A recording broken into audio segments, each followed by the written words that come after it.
It is 6:40 in the evening. A $5 bill in one hand. An energy drink sweating in the other. The female cashier slides a scratch ticket across without looking up. $5. You don't think about it. Nobody thinks about it. $5 is the price of not having to decide. You scratch the ticket in the parking lot. Nothing. You knew it would be nothing. You drop it on the passenger seat with the other 3 from this week.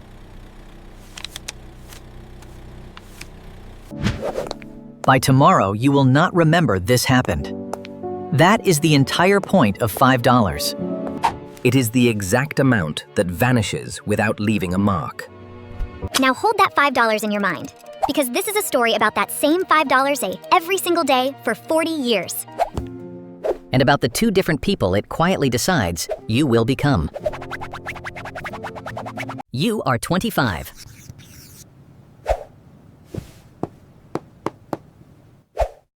It is the next evening. Same counter. Same cashier. This time you do not reach for the ticket. You do not buy the can. You walk out with nothing in your hands.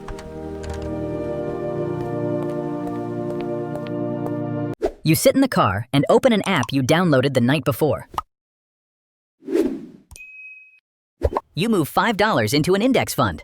The whole market. One button. No opinion required. The screen says your balance is $5. It looks absurd. You feel slightly stupid, like a man planting a single seed in an empty field and calling it a farm. You set it to happen automatically so you never have to feel the decision again. $152 a month leaves your account before you can spend it on something with a wrapper. You barely notice it is gone. That was always the strange part about the $5. It disappeared either way. You just changed where it was going. You are 26.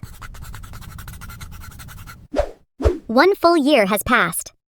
The balance reads $19,900. You put in $1,825. The market added $75 while you slept. $75. A number so small it is almost an insult. You mention it at lunch once to a coworker. He asks how much you made. You tell him. He laughs, not cruelly, just honestly. $75 in a year, he says. I make that in an afternoon. He is not wrong. He buys lunch out every day, a drink at the corner store every evening, a scratch ticket when the jackpot gets loud, roughly $5 a day. You say nothing. The difference between you and him this year is $75 and a habit nobody can see. The $75 is not the part that matters. The habit is. You are 30. 5 years in. The balance is around $11,000. You contributed $9,000 of it. The rest appeared out of time. $11,000 built entirely out of things you didn't buy. That same month, a friend texts you a screenshot. A coin, up 400% in a week. You have seen this exact shape before. On a counter, under a coin, in a parking lot. The name is a scratch ticket. You text back that you will pass. 3 months later, argue. The coin is down 90%. You keep doing the most boring thing a person can do with money. You keep being early to bed and slow to rich. You are 35. 10 years. The balance is roughly $27,800. Then the year goes bad. The whole market drops. Headlines use the word crash. You don't sell, but it is softer than that, quieter than a decision. You simply don't open the app. You let the number fall and keep the $152 going out every month, buying the same fund while it is cheaper than it has been in years. You are not brave. You are just bored enough to do nothing. And doing nothing turns out to be the rarest skill in finance. You are 40. 15 years. The balance is around $52,600. For the first time in your life in Punziv, the account holds more money than you ever fed it. Read that again. Up to now, you were pushing a stone uphill $5 at a time, and the hill barely moved. Now the stone is rolling on its own.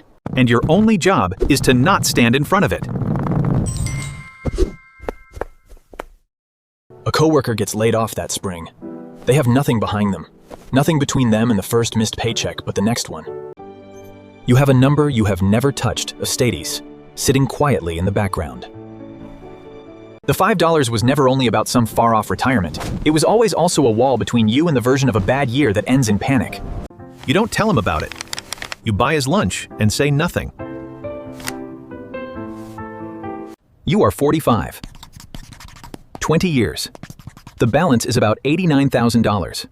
For the first time, the money the market gives you in a year is starting to rival what you put in. Your account has begun working a second job that you never assigned it. You go to a reunion that summer. Someone pulls up in a car that costs more than you make in a year, leased. Someone else talks loudly about a watch.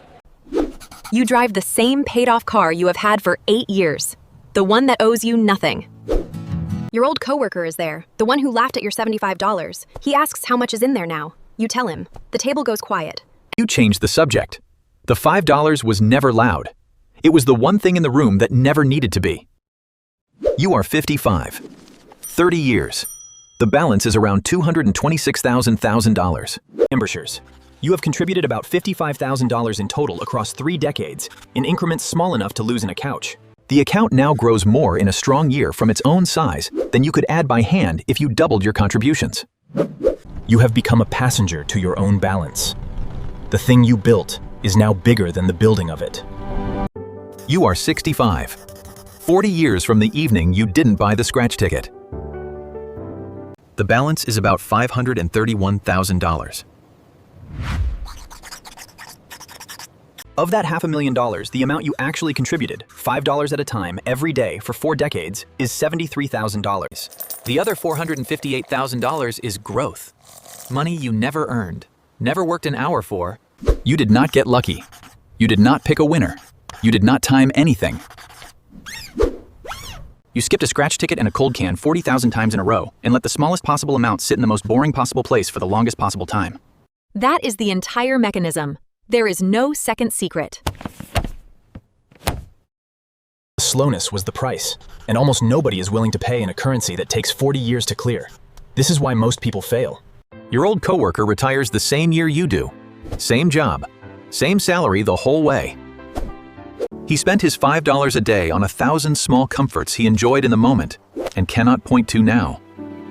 Over 40 years, his version of the $5 also added up to $73,000, the exact same money. You and he stood at the same counter, held the same $5 bill on the same evenings for 40 years. He has a lifetime of small pleasures and a pension. You have those same pleasures mostly, and also $500,000 sitting behind your life. Nobody can point to the day the two of you split. There was no day. There were just 2 different answers to the same tiny question, asked again every evening.